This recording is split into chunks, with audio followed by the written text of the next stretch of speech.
So mayong gabi edad ang mga ka-BF. So mauna na atong piso ang hingabot atong July 3.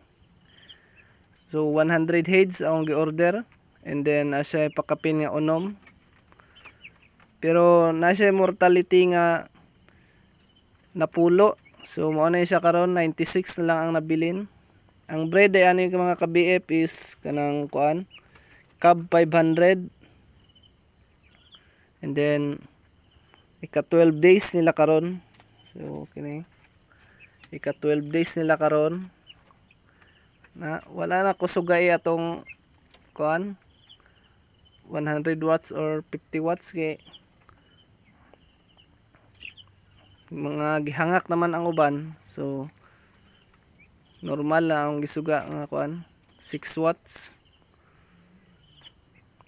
So mao ni siya ka BF. So ang target nato nga ma-harvest ni is karong August 3. And then ang breed ani is Cub 500. Gikan pa ni siya og kuan kanang CDO Cagayan. And then gi-travel og gibus ra ni gibus padulong diri sa Jimenez.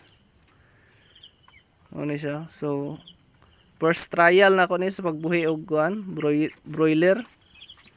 So akong start og kuan 100 heads. So wala na to na perfect, na jud tay mortality. So dako-dako ang atong mortality ngabot og napulo. So laong ta nga sunod batch gamay na lang atong mortality. Makakuha na nato, ma-practice na nato ang sakto nga kuan nga timpla sa pag-atiman. So mo lang to mga ka-BF.